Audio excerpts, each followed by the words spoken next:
Pemirsa, sepekan jelang pemilu serentak 2019, persaingan politik semakin memanas. Di tengah menghangatnya kampanye terbuka, tugas para calon anggota legislatif pun semakin berlipat ganda. Memastikan partai politiknya mendapatkan atau bisa melewati ambang batas parlemen, kemudian mengamankan kursi dewan untuk dirinya sendiri dan juga menjadikan capres-cawapres yang diusung oleh partainya menang. Di tengah pesona pileg yang cenderung meredup ketimbang dengan pilpres, kemudian ditambah ancaman golput dan juga ancaman serangan fajar, kian merintangi jalan para calon anggota legislatif. Lalu bagaimanakah strategi dari partai politik dan juga para calon anggota legislatif dalam memanfaatkan momentum krusial seminggu terakhir ini? Inilah Partai Bicara, episode Habis-Habisan Menuju Senayan. Bersama saya, Zilvia Iskandar.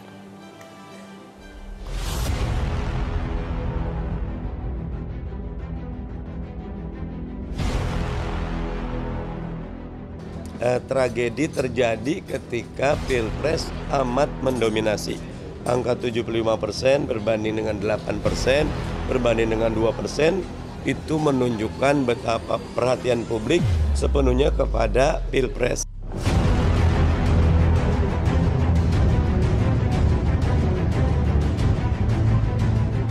Di riset kali kita ini memang menunjukkan ada 34,6% responden mengatakan mereka memilih partai politik karena faktor figur calegnya.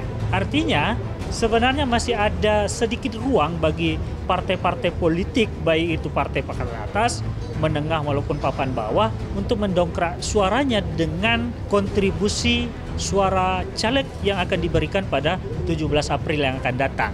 Bahwa yang mempertimbangkan caleg yang dikenal adalah sebanyak 60%, caleg yang mereka kenal hanya 25,8% dan pengaruh caleg terhadap partai ternyata hanya 15,6%. Inilah nanti yang akan menentukan posisi partai politik masing-masing. Tentu ini masa yang krusial bagi kami adalah kader-kader membentuk Satgas anti politik uang di berbagai daerah, mengantisipasi serangan-serangan fajar dan juga potensi-potensi kecurangan menjelang pemilu.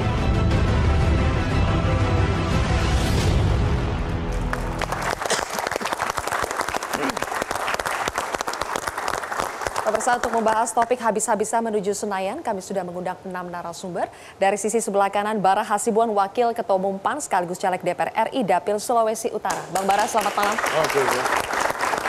Selanjutnya Arwani Tomafi, Wakil Ketua Umum P3 sekaligus Caleg DPR RI Dapil Jawa Tengah 3. Mas Arwani, selamat malam.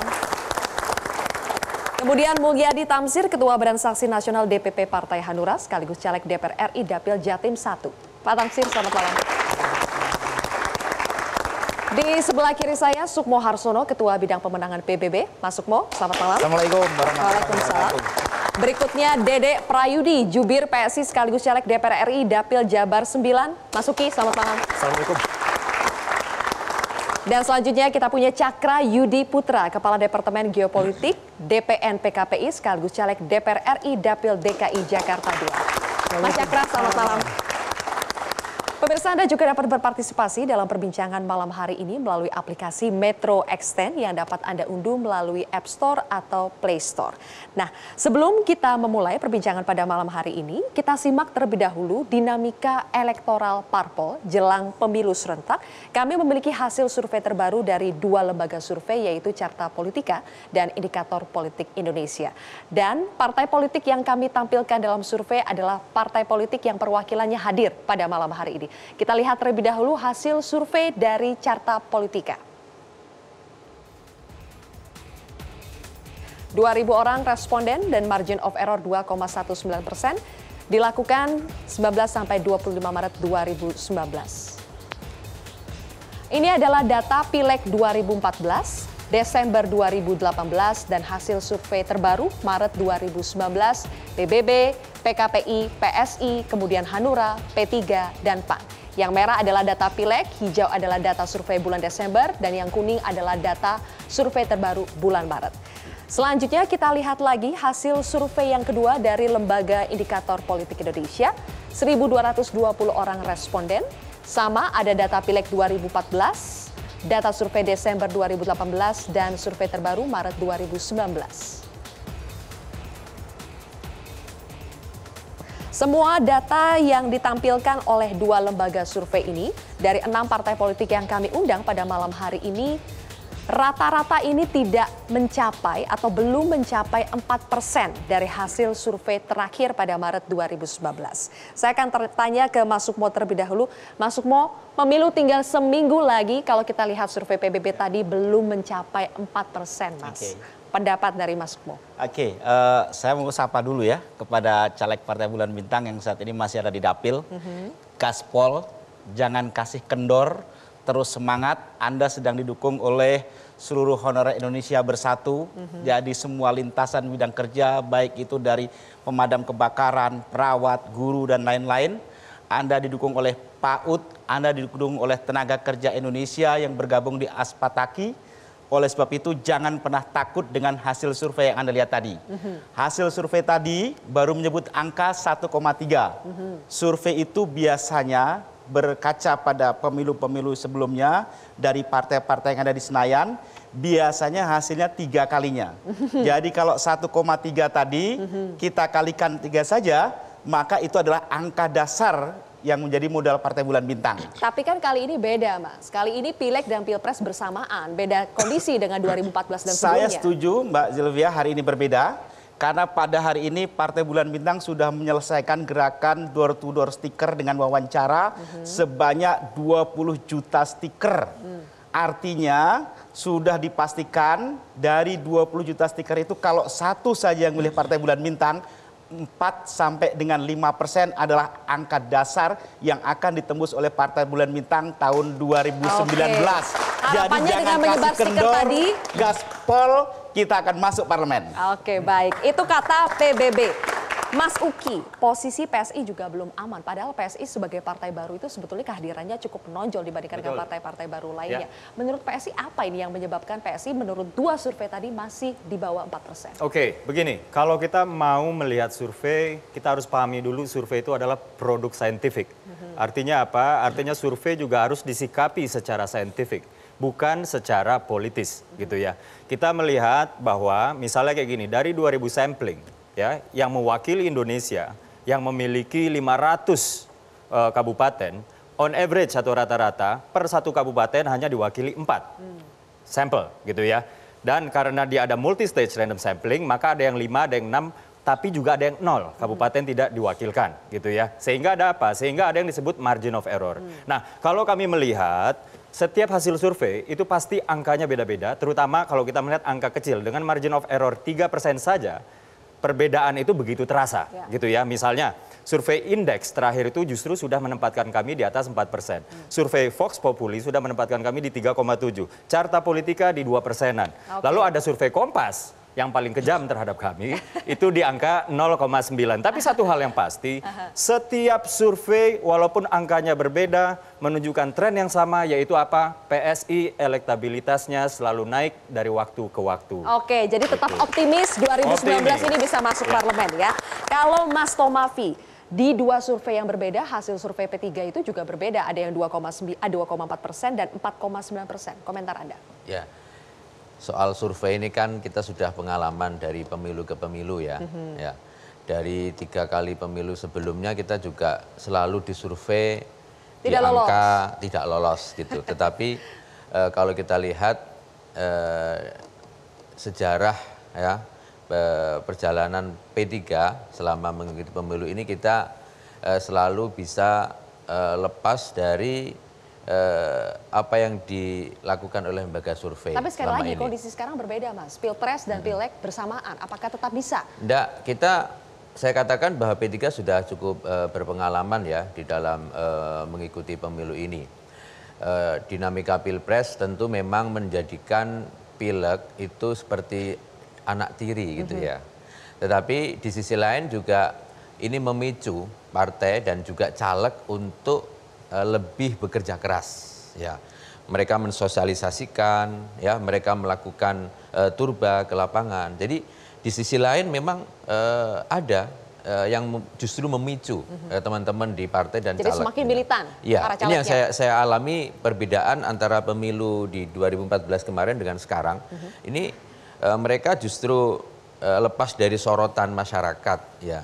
tetapi mereka melakukan pekerjaan untuk mensosialisasikan itu lebih kencang. Tapi kan tugasnya berlipat sekarang para caleg ini, Mas. Mereka harus sosialisasi diri mereka sendiri, sosialisasi partai, dan juga sosialisasi capres-cawapres. Ya, tidak bisa kita nafikan bahwa ada tugas ya dalam soal pilpres, tetapi di lapangan itu cair itu. Mereka mikir sendiri-sendiri, mikir partai, mikir calegnya, itu siapalah ya, kita lihat, kita akui lah teman-teman caleg di bawah, dan itu memang tidak bisa kita hindari karena memang ada satu kepentingan yang mendesak teman-teman caleg itu untuk jadi, ada kebutuhan untuk bagaimana partai ini lebih sukses dibanding pemilu yang sebelumnya, dan itu kita lihat yang terjadi di lapangan. Tetapi bahwa ada kewajiban dari partai politik atas dukungan di pilpres, ada juga kebutuhan untuk bagaimana mensukseskan juga di pileg. Saya kira itu yang kita dorong. Kondisi berbeda lainnya selain kita melakukan pemilu serentak adalah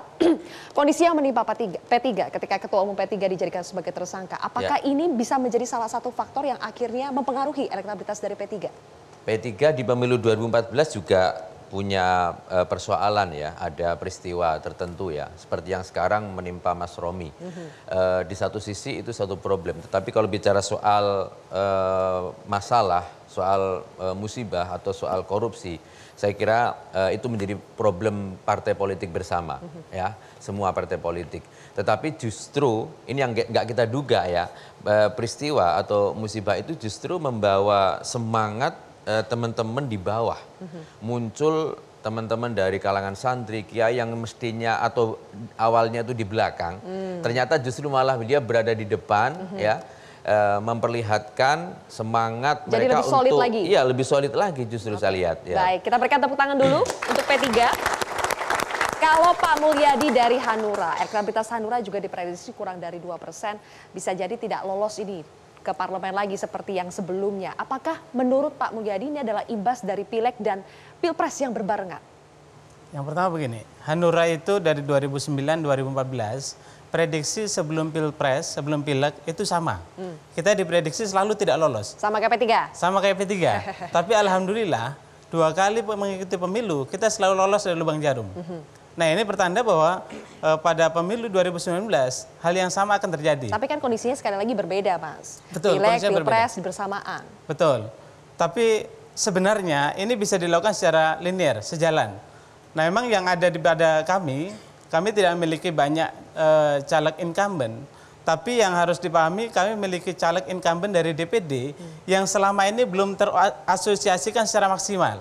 Mereka secara personal itu sudah dikenal oleh publik secara luas, maka di survei internal kami, bahkan gap antara popularitas partai dengan popularitas personal caleg yang berasal dari DPD, itu gapnya sangat tinggi.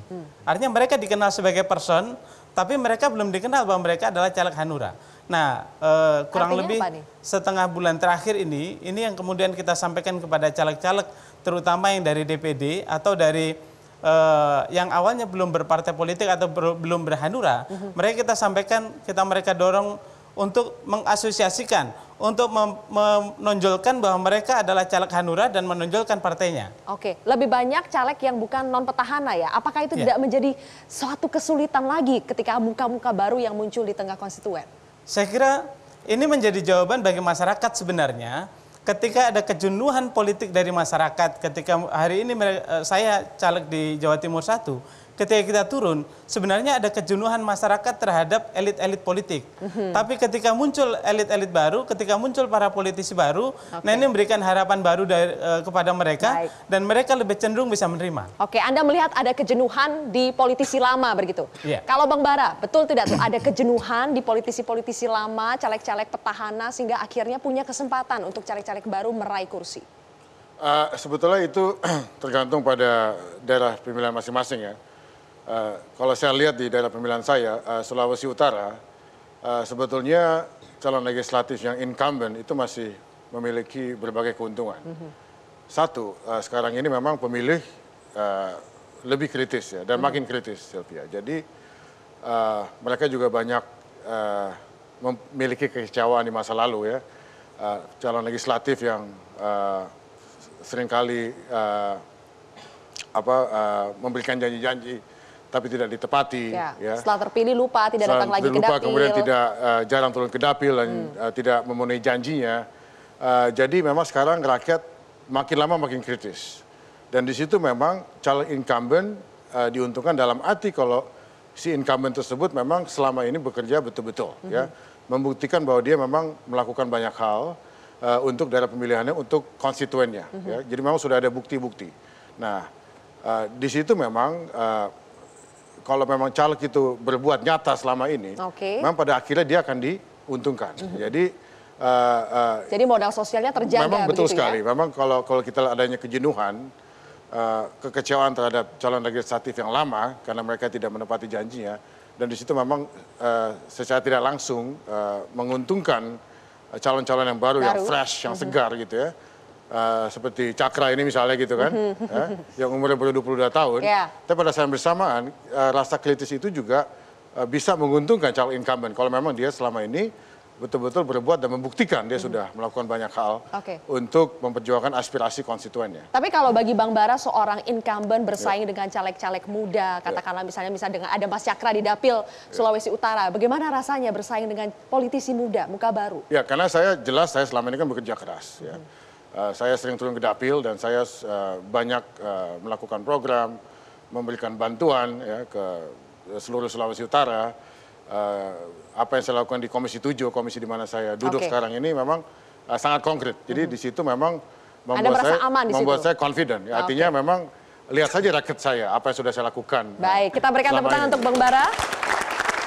Kalau Mas Cakra, kita lihat lagi hasil survei elektabilitas tadi ya. Ketum PKPI ini, Dias Hendro Priyono, pernah mengatakan bahwa PKPI itu lebih fokus pada pilpres ketimbang pileg. Kita nanti tampilkan quote-nya seperti apa. Nah, apakah ini yang menjadi penyebab elektabilitas PKPI ini diprediksi tidak sampai 1%, Mas Cakra?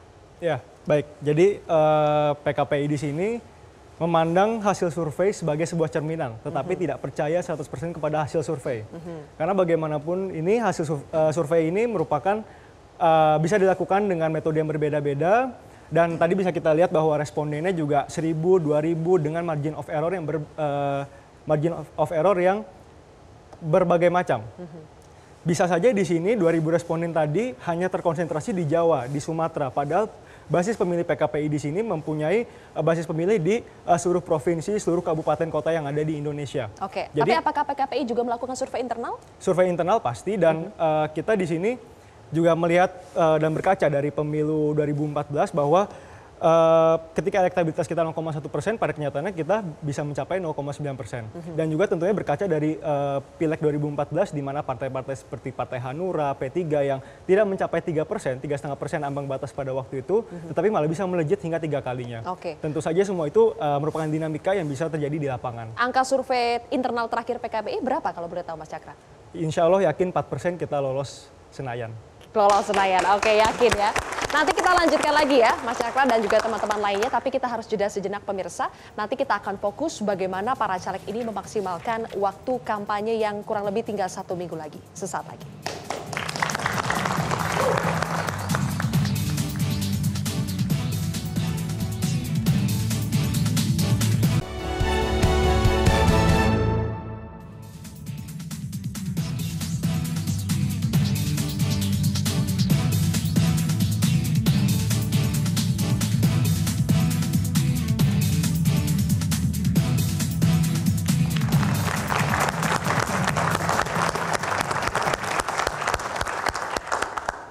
Baik pemirsa, tadi kami sudah tampilkan hasil survei dari LSI DNIJA yang menyebutkan bahwa 60% lebih responden ini akan lebih memilih caleg yang mereka kenal dibandingkan memilih partai politik, hanya 20 sekian persen. Mas Uki, survei terbaru LSI DNIJA tadi menyebut 60,3 responden mempertimbangkan memilih caleg yang kenal di pemilu nanti. Hal senada juga sebetulnya diungkapkan oleh pengamat politik bahwa caleg itu dapat mendongkrak popularitas parpol. Anda setuju dengan hal tersebut? Anda mengalami sendiri? Sangat setuju sekali. Jadi begini, survei-survei nasional yang pada umumnya terjadi itu hanya memotret branding partai gitu. Sedangkan hasil akhir nanti versi KPU itu ada branding partai, ada juga caleg. Nah, faktanya saya di Dapil Jabar 9 Ada sebuah survei yang bernama Y Publika. Di sana mereka mengatakan bahwa elektabilitas seorang Dede Prayudi itu 5,4% atau sudah masuk 4 besar. Alhamdulillah, puji Tuhan. Tapi di saat yang bersamaan popularitas PSI itu sangat rendah sekali. Artinya apa? Artinya di sini fenomena keterpilihan caleg itu tidak tertangkap oleh survei-survei nasional pada umumnya. Karena survei nasional pada umumnya itu hanya mewakili branding partai, dan ini sudah diakui oleh beberapa lembaga survei yang kebetulan saya pernah satu diskusi dan saya ngobrol gitu ya. Sehingga apa? Maka tidak mengherankan bahwa di 2014 kemarin contohnya PKS dan PAN juga kalau nggak salah itu diramalkan tidak lolos gitu. Yang dimana pada akhirnya mereka itu justru lolos. Nasdem juga kalau nggak salah. Yang dimana pada akhirnya mereka lolos itu di angka 6-7%, jauh di atas ambang batas. Nah inilah sesuatu. Dan itu pengaruh caleg sebetulnya? Iya, saya juga sepakat dengan LSI Denny JA tadi bahwa pengaruh caleg itu sangat tinggi sekali dibandingkan branding partai itu sendiri gitu. Tapi memang kita juga tidak bisa menafikan soal branding partai ini, karena branding partai inilah yang akan dihadapi oleh para caleg nanti ketika kita ke lapangan gitu ya. Termasuk isu-isu yang berkembang tentang PSI.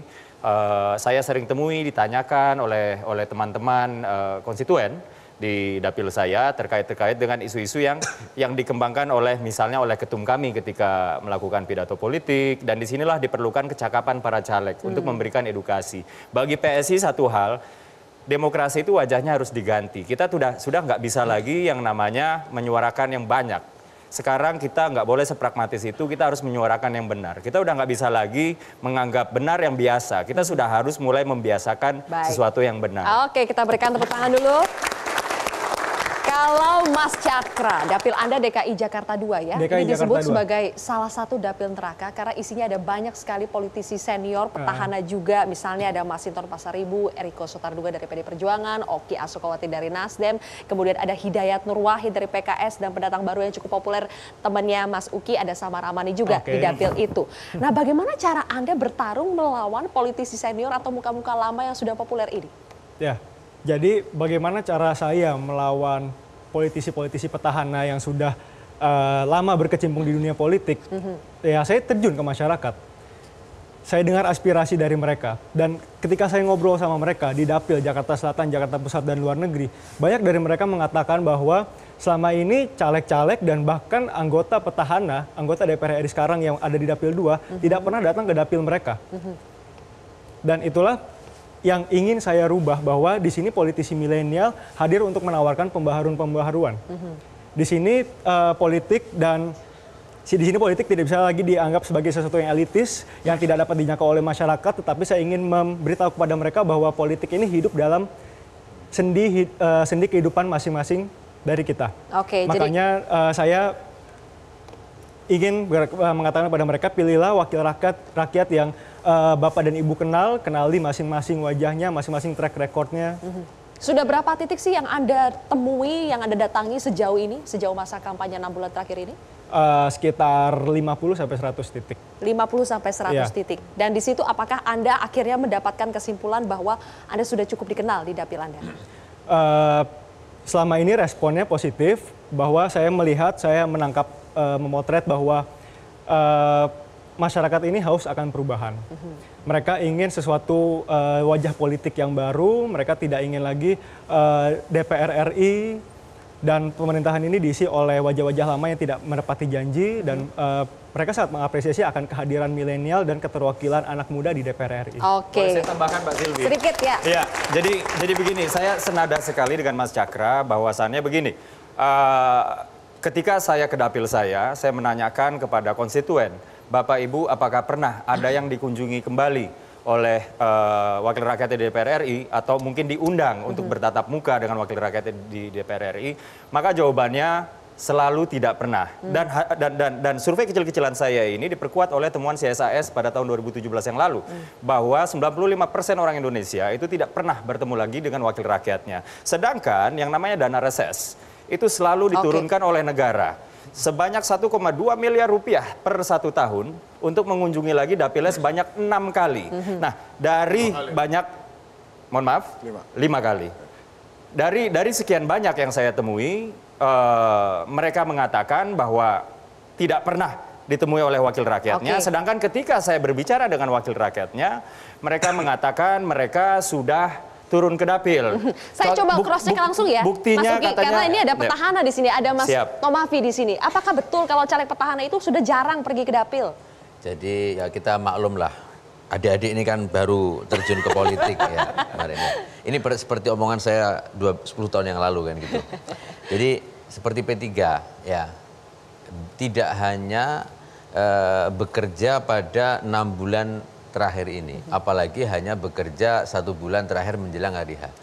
Partai P3 ini sudah bekerja di hadapan rakyat puluhan tahun. Kita sudah menyampaikan komitmen kita ya, membuat demarkasi yang jelas dengan partai-partai politik lain, bagaimana kita menempatkan politik amar ma'ruf nahi mungkar dalam konteks kebijakan legislasi di DPR. Kita sudah bisa lihat bagaimana kerja-kerja kami Partai Persatuan Bangunan di dalam kerja legislasi, Oke. kerja Tapi kalau ada anggaran, fakta memang masih ada kerja konstituen yang pengawasan. tidak mengenal calegnya, itu artinya apa, Mas Tomafi? Saya nggak tahu ya. Saya kira mungkin di dapil lain, di dapil saya di Jateng 3, tentu yang namanya keterpilihan itu karena yang pertama kenal, ya. Yang kedua adalah track record kerja dari calon tersebut. Kalau dia petahana maka pasti akan dilihat. Baik. Bagaimana kinerja selama dia menjabat. Sekarang Dan saya akan memperlihatkan, ini kami sudah menanyakan beberapa anggota masyarakat, seperti apa sebetulnya tingkat pengenalan mereka terhadap caleg di dapilnya masing-masing. Kita lihat bersama. Tahu nggak siapa saja caleg di wilayah Anda? Enggak. Kok nggak tahu? Kenapa? Ya terlalu fokus sama presidennya aja sih. Kurang tahu, karena informasinya kurang ada, kurang update, kurang menyeluruh. Oh, belum tahu kalau untuk nama caleg sendiri di daerah wilayah sih. Karena kurang penyuluhan untuk ke rumah-rumah sendiri sih. Biasanya kan suka ada tuh ya penyuluhan ke rumah-rumah gitu caleg. Caleg untuk daerah kabupaten itu ada Bapak Edi. Itu aja sih. Oke. Itu dari beberapa anggota masyarakat yang kami wawancarai secara langsung. Ini juga ada survei dari LSI Deni JA yang memotret tingkat pengenalan para konstituen terhadap calegnya. Kita lihat berapa angkanya.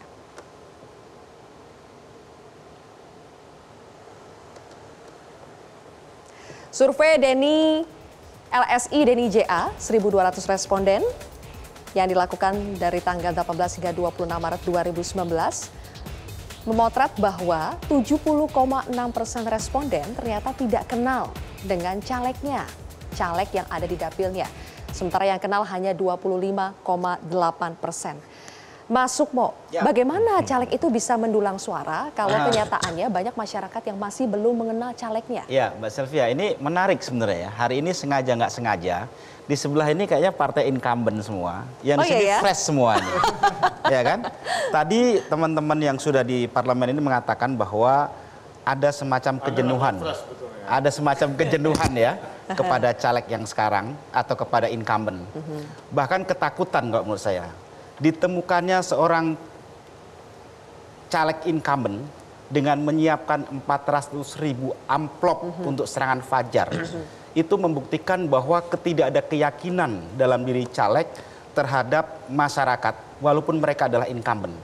Jadi tidak salah apabila kemudian... Tapi kan tidak bisa digeneralisir seperti itu, karena itu satu case misalnya. Itu baru satu case yang terbongkar. Siap-siap aja nanti kenyataannya kan gitu.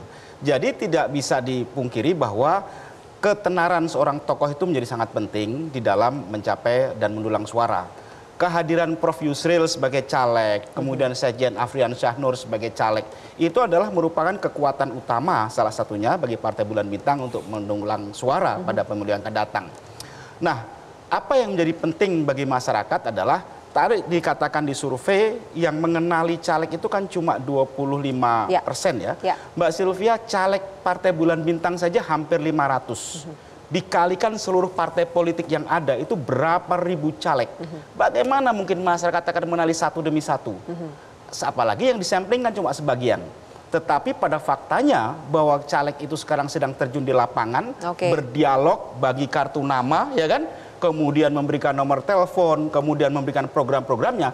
Kalau aja survei itu kuat wawancara satu demi satu, saya yakin kita ini yang ada di sini, Mbak Sylvia. Apakah PBB ingin mengatakan sebetulnya caleg PBB semuanya sudah turun ke dapil, sudah menemui caleg konstituen? PBB ini semuanya sudah turun ke dapil hingga hari ini dan mereka sudah benar-benar berketemu dengan masyarakat. Maka masyarakat yang rumahnya sudah ditempel stiker itu saya katakan akan membuat Partai Bulan Bintang, dan kami yang bertiga di sini, Mbak Sylvia, ini jangan kaget tuh nanti 6%, 5%, 4% itu kan. Nah, yang di sana terus itu nanti. Tapi kita nanti Ya, nanti tanya di sini ya.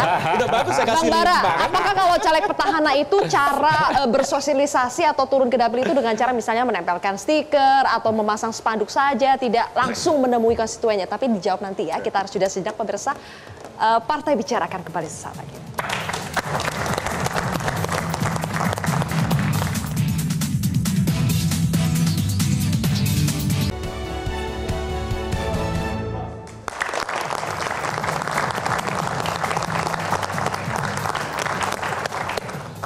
Kita lanjutkan kembali, pemirsa. Partai Bicara habis-habisan menuju Senayan. Tadi kita bicara soal bagaimana sih strategi antara caleg petahana dengan yang non petahana. Kalau caleg petahana, strateginya itu lebih ke apa sih, Bang? Apakah masih turun menemui langsung konstituen? Itu harus langsung, interaksi itu kan harus langsung ya.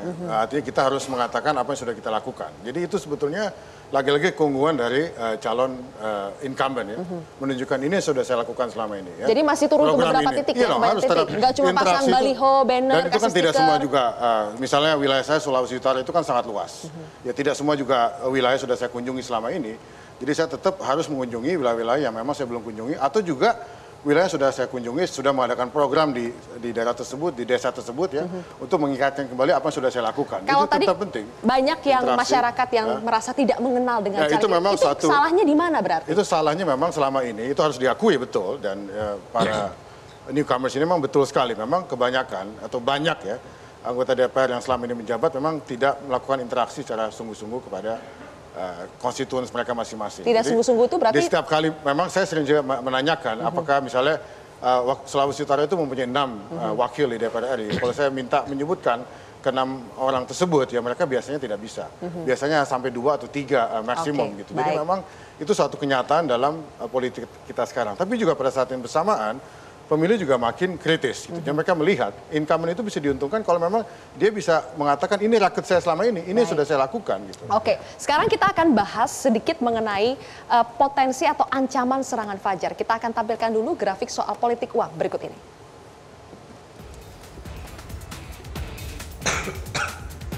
Temuan politik uang hingga 25 Maret 2019 ada 6.000 kasus lebih.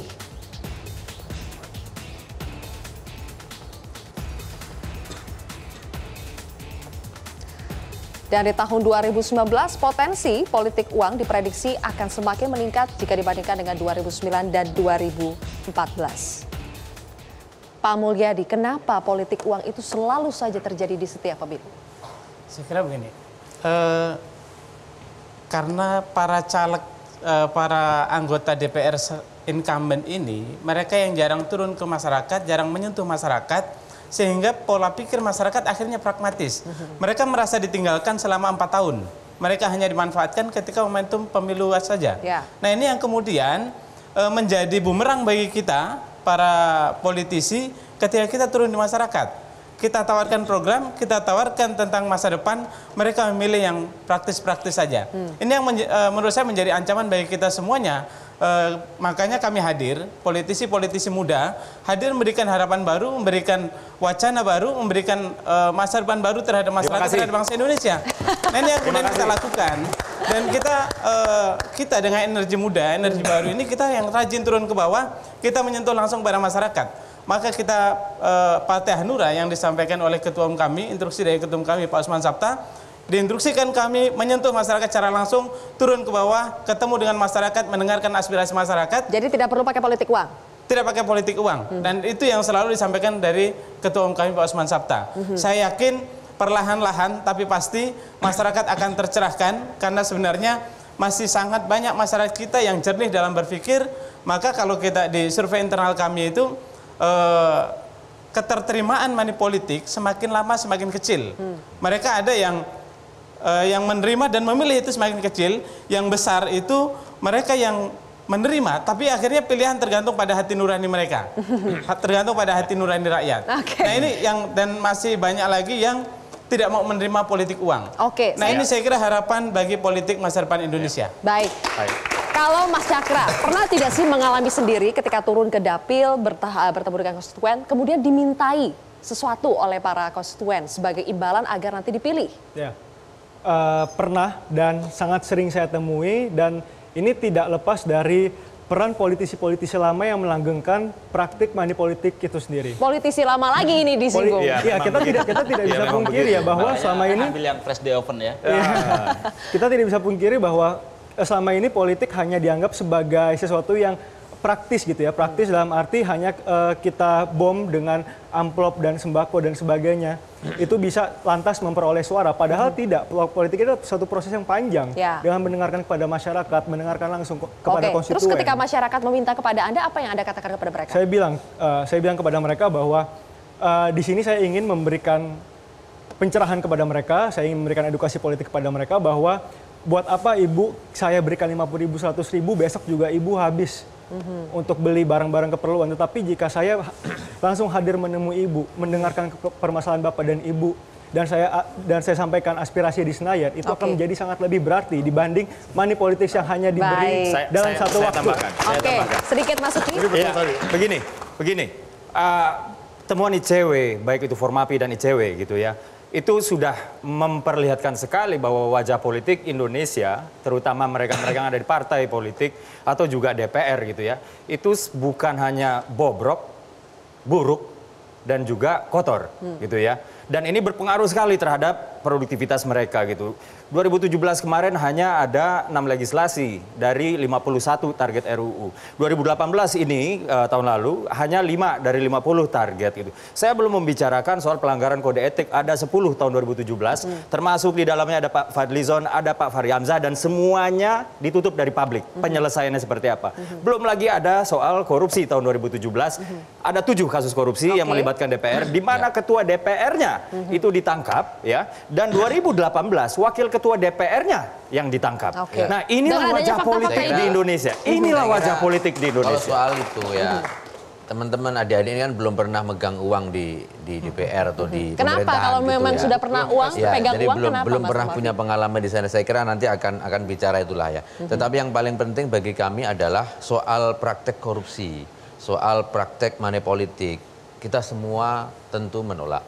Kita semua tentu ingin agar pemilu ini lebih berkualitas ya. Pertanyaannya tetapi yang harus kita juga singgung adalah tidak pernah membangun sebuah sistem dan hanya menyalahkan kepada individunya ketika mereka korupsi, dan berbagai literatur politik mengatakan bahwa koruptor-koruptor ini sedikit banyaknya menyumbang kepada kegiatan-kegiatan partai politik. Soal misalnya kerja legislasi ya. Soal kerja legislasi. Teman-teman harus lihat, adik-adik harus lihat bahwa di sana tidak hanya DPR, ada di sana pemerintah. Itu seperti satu soal legislasi. Saya ketua pansus RUU ya, larangan minuman beralkohol. Saya ngadain rapat, ngundang rapat pemerintah nggak mau datang. Mereka nggak akan lihat itu, lihatnya cuma DPR doang gitu loh. Ya, praktek-praktek korupsi itu juga kita lihat banyak sekali di pemerintah. Ini kita ingin perbaiki bersama. Ini bukan soal ini pemain lama, ini pemain baru gitu loh. Ini karena tadi Mas Uki sudah menyinggung soal sistem yang diciptakan oleh partai itu ada atau tidak. Satu lagi adalah sikap permisif dari masyarakat. Ya, nah, ini. Kombinasi itu ya. Saya menolak masyarakat disalahkan, Pak. Saya pikir partai politik memiliki tanggung jawab sebagai pemberi edukasi politik, bukan hanya untuk memenangkan suara, Pak. Di Sulawesi Selatan tadi kita lihat pragmatisme masyarakat itu dibentuk juga oleh perilaku tidak terpujinya para elit yang nyalek di sana juga. Dan tidak heran kalau yang namanya public trust terhadap partai politik dan DPR RI itu adalah yang terendah dalam 20 tahun terakhir. Nanti boleh ditanggapi. Sisanya sudah naik, Pak. Nanti boleh ditanggapi oleh Mas Tomafi dan juga Bang Bara, terutama yang caleg petahana. Saya ingin menampilkan ini ada screenshot soal politik uang itu dinilai terjadi karena peran partai lemah. Seperti apa?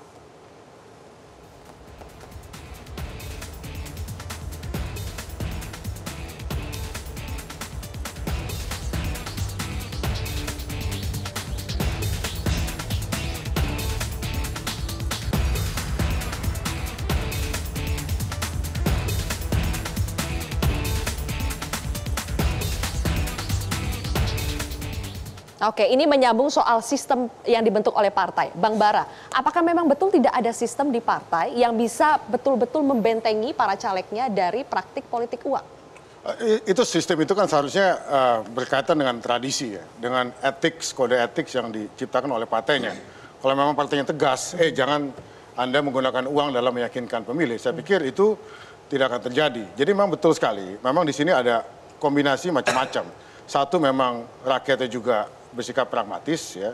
Dalam arti mereka juga senang menerima uang. Tapi kenapa rakyat bisa pragmatis? Kenapa itu. rakyat bisa pragmatis? Ya karena memang satu memang adanya kebutuhan itu juga bisa. Ya, memang juga ada tradisi di mana calon legislatif atau juga di pemilihan pilkada itu juga permainan uang itu juga sangat masif gitu. Jadi bukan hanya di pemilihan legislatif, tapi di pemilihan bupati ya, pemilihan gubernur itu juga terjadi permainan uang. Jadi peran partai untuk mencegahnya? Ya seharusnya memang partai itu mulai dengan menegaskan kepada para calonnya, apakah yang bertanding di pilkada atau di pemilihan legislatif, bahkan pemilihan presiden sekalipun gitu kan, bahwa mereka tidak menggunakan uang. Dan memang kadang-kadang begini juga ya, memang para politisi ini juga bisa bersikap pragmatik. Jadi kalau misalnya rakyat memang ada tendensi untuk menerima uang dan dengan misalnya menerima uang itu mereka bisa diyakinkan, memang politisi punya tendensi untuk memanfaatkan itu betul. Jadi memang di sini perlu ada juga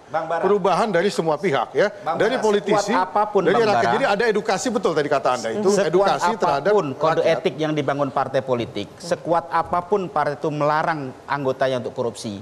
Tapi kalau udah tradisi korupsi itu dilakukan oleh semua calon-calon incumbent, hari ini kena satu kadernya, besok kena lagi satu kadernya, besok kena lagi. Ini berarti sebuah tradisi. Tradisi itu bisa dirubah secara drastis ya. Kalau kenyataannya sampai dengan hari ini tradisi itu tetap selalu dijalankan tadi korupsi. Betul kan? Nah, inilah penting bagi masyarakat sekarang untuk tidak lagi memilih tradisi caleg yang melakukan politik. Betul. Setuju kan? Bapak-bapak, pilihlah yang kita harus jeda sejenak. Nanti masih ada kesempatan di segmen terakhir Bang Bara, mohon ditahan karena waktunya semakin sempit. Kita masih akan ada satu segmen lagi pemirsa, tetaplah bersama kami di Partai Bicara.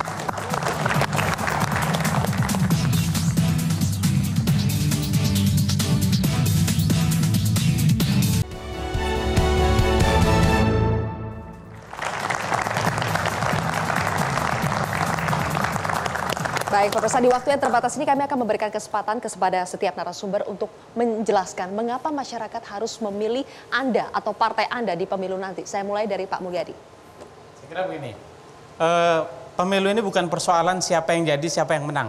Tapi ini adalah persoalan masa depan bangsa Indonesia.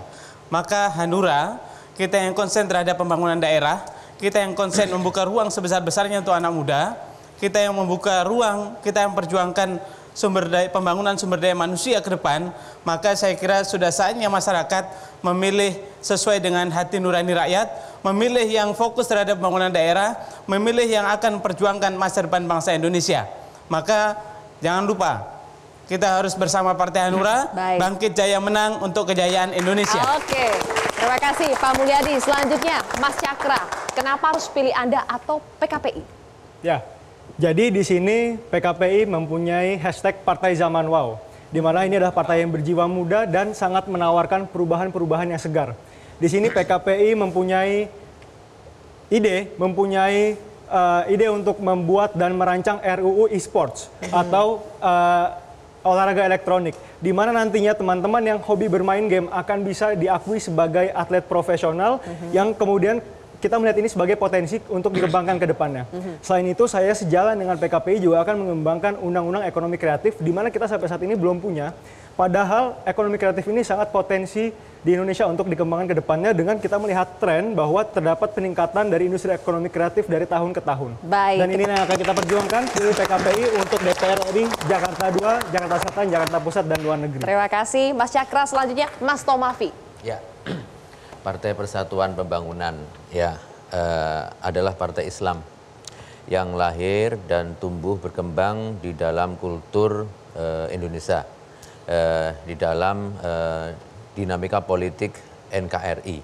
Kami bukan partai Islam yang ideologinya imporan ya, bukan. Kita lahir berakar kuat di dalam kultur bangsa Indonesia. Oleh karena itulah bahwa kesejarahan kerja politik kami adalah kerja politik yang memang untuk keumatan, kerja politik untuk kebangsaan. Jadi pilihan politik yang kami tegaskan selama ini betul-betul untuk mendorong bagaimana negara Kesatuan Republik Indonesia ini benar-benar negara yang berketuhanan, yang mampu membangun dengan pondasi keagamaan. Baik, kita berikan tepuk tangan. Mas Sukmo. Partai Bulan Bintang, partai yang konsisten bela Islam, bela rakyat apapun latar belakang agama dan sukunya, partai yang konsisten bela NKRI, basis kami adalah dari kalangan Nahdliyin, kalangan Muhammadiyah, kalangan masyarakat manapun juga yang menyetujui dengan nilai-nilai perjuangan Partai Bulan Bintang, maka penting bagi masyarakat Partai Bulan Bintang adalah satu-satunya partai Islam yang tidak terlibat korupsi.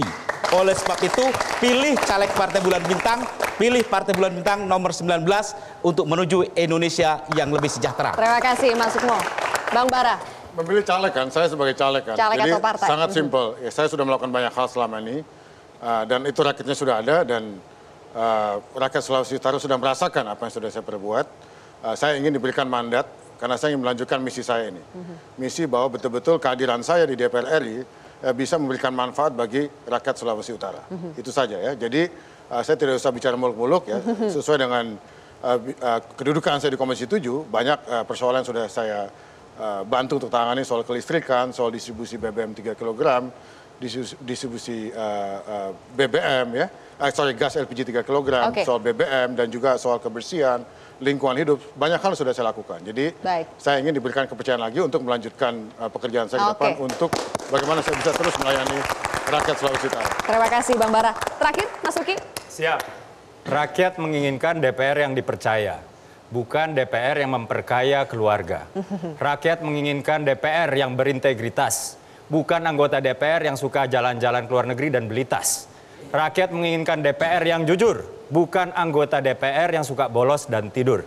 Nah, hanya di PSI, seluruh anggota legislatifnya direkrut secara profesional dan disiarkan secara live. Yang saya maksud direkrut secara profesional, kami melibatkan tokoh-tokoh independen di dalam merekrut caleg kami sehingga tidak ada yang namanya caleg-caleg titipan. Dan ketika PSI ada di DPR nanti, teman-teman yang non-PSI di DPR juga, maka hati-hati karena kami akan menyiarkan secara live setiap hari rapat-rapat yang ada di DPR RI. Terima kasih Mas Uki, terima kasih semua narasumber telah bergabung di Partai Bicara hari ini. Pemirsa, pemilu tinggal menghitung hari, para caleg harus semakin lihai berstrategi untuk bisa mendapatkan kursi. Tapi awas, jangan sampai menghalalkan segala cara terutama politik transnasional yang membodohi masyarakat dan merusak demokrasi. Saya Zilvia Iskandar pamit undur diri, terima kasih telah menyaksikan Partai Bicara. Sampai jumpa. Cakra.